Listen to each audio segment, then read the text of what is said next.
Hello friends, welcome back to Neetu's world.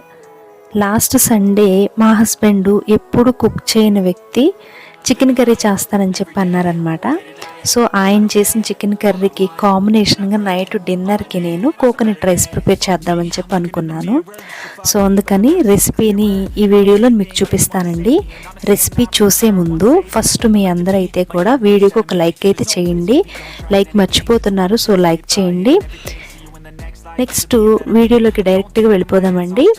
So coconut rice prepare చేయడానికి కొబ్బరి చిప్పలు తీసుకుని వాటిని పెచ్చు తీసేసిన తర్వాత ఇలా మిక్సీలో పట్టి చక్కగా కొబ్బరి పాలను తీసేసుకోవాలన్నమాట.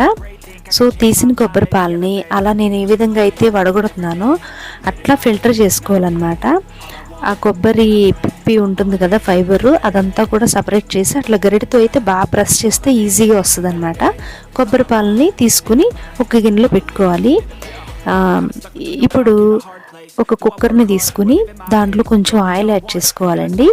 కోకోనట్ రైస్లో ఆల్రెడీ ఆయిల్ వస్తుంది కాబట్టి మీరు యాడ్ చేసుకునే రైసు కొంచెం తక్కువ యాడ్ చేసుకోండి. దీంట్లో ఏంటంటే కొంచెం లవంగాలు తీసుకున్నా, ఒక గ్లాస్ రైస్కి అనమాట. ఒక 3 లవంగాలు, 2-3 స్టార్ అనేసి తీసుకున్నానండి.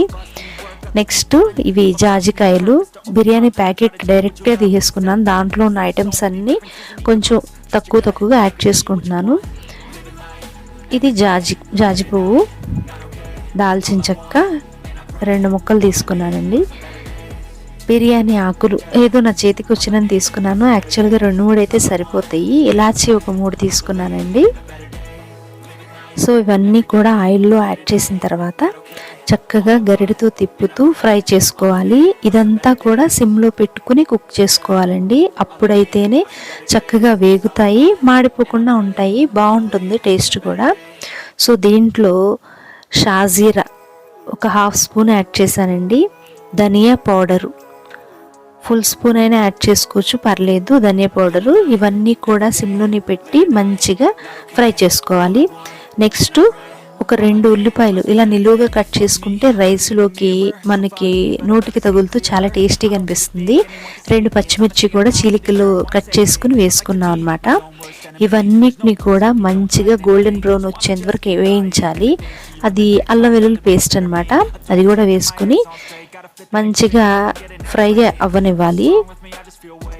ఇప్పుడు వీటిలో బిర్యానీ ప్యాకెట్లో కసూరి మేతి, సోంపు ఇవి కూడా ఇచ్చారు. సో అవి కూడా నేను యాడ్ చేశాను అనమాట. ఇప్పుడు ఫైనల్గా ఏంటంటే కాస్త కొత్తిమీర యాడ్ చేసుకుని, ఈ స్పూన్లో కనిపించింది టేస్ట్ సాల్ట్ అండి. ఇది ఆప్షనల్, యాడ్ చేయాల్సిన అవసరం అయితే లేదు. జస్ట్ ఆ ఫ్లేవర్ తగలడం కోసం కొంచెం యాడ్ చేసుకోండి. ఇప్పుడు నేను యాడ్ చేసింది ఏంటంటే మీల్ మేకర్స్. సో అవన్నీ యాడ్ చేసి కాసేపు మూత పెట్టేసేయండి. నేను ఆల్రెడీ ఒక గ్లాస్ రైస్ని నానబెట్టుకున్నానండి. అవి వాటరు వంపేసి ఈ రైస్ని మనం కుక్కర్లో వేయించుకుని ఉన్నాం కదా, వాటిలో రైస్ని యాడ్ చేసేయాలన్నమాట. రైస్ మొత్తం కూడా వాటర్ వెళ్ళకుండా యాడ్ చేసుకోవాలి. అలా యాడ్ చేస్తేనే మనకి ప్రాపర్గా వాటర్ అనేది కరెక్ట్గా ఉంటుందండి. ఇవన్నీ యాడ్ చేసిన తర్వాత ఒకసారి గరిటతో తిప్పేసుకోవాలి. ఇప్పుడు మనం తీసి పక్కన పెట్టుకున్నాం కదండి కొబ్బరి పాలు, వాటిలో ఒక గ్లాస్కి 2 గ్లాసులు వాటర్ యాడ్ చేస్తాను నేను. అట్లా ఈ కొబ్బరి పాలు 1.5 గ్లాస్ వచ్చింది. మిగిలినదంతా కూడా నేను వాటర్ యాడ్ చేశాను అనమాట. సో ప్రాపర్గా 1కి 2 అన్నట్టుగా యాడ్ చేసుకోవాలి. కొన్ని రైస్ని బట్టి 1.5 పడుతుంది. మా రైస్ వచ్చేసి 1కి 2 అయితే పడుతుందండి. ఈ చికెన్ కర్రీ వచ్చేసి మా హస్బెండ్ చేసిన చికెన్ కర్రీ టేస్ట్ అయితే బాగుంది, కానీ కొంచెం స్పైసెస్ తక్కువ ఉన్నాయి. సో అందుకే ఆల్టరేషన్ చేస్తున్నాను అనమాట. నెక్స్ట్ కాంబినేషన్గా రైతా ప్రిపేర్ చేస్తున్నానండి. కర్డ్లో ఆనియన్స్, కొత్తిమీర అవన్నీ యాడ్ చేసి రైతా ప్రిపేర్ చేస్తున్నాను.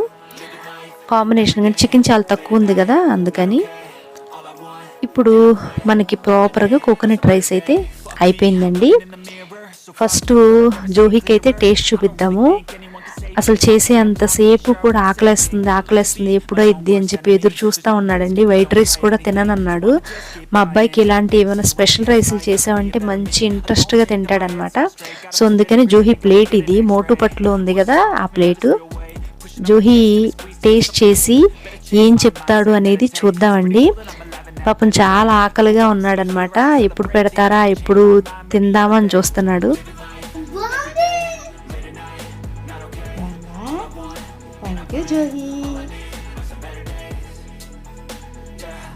ఏంటిదమ్మా? జోహి తనంతట తానే తింటానని ట్రై చేస్తాడు కానివ్వండి, కింద మీద పడేస్తాడని చెప్పేసి నేనే పెట్టడానికి చూస్తాను మోస్ట్లీ. లేదంటే కరెక్ట్గా ఇంకా తినడం రాదనమాట. సో జోహికి తినిపిస్తా ఉన్నాను, మధ్యలో నేను కూడా టేస్ట్ చూస్తూ ఉన్నాను అనమాట.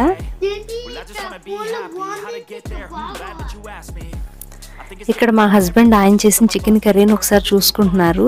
నేను ఆల్రెడీ ఆల్టరేషన్ చేశానండి. ఎప్పుడైతే ఆయన ఓన్గా నేను కర్రీ చేస్తాను అని చెప్పి అనరు, బట్ ఎందుకో ఇంట్రెస్ట్ వచ్చిందనమాట. సో అందుకని చికెన్ కర్రీ ప్రిపేర్ చేస్తానని ఆఫ్టర్నూన్ చేశారనమాట. టేస్ట్ అయితే బాగుంది, బట్ దాంట్లో కొంచెం స్పైసెస్ తగ్గినాయి అనమాట. రిమైనింగ్ అంతా ఓకే. సో ఓకే అండి, ఎలా చేసినా సరే ఫస్ట్ టైం చేశారు కాబట్టి హ్యాపీనే తినడానికి.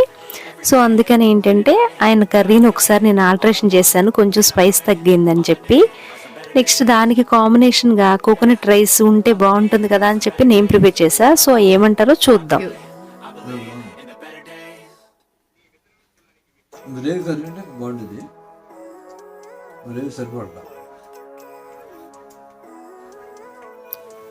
ఓకే అండి, మా హస్బెండ్కి కూడా నచ్చిందంట.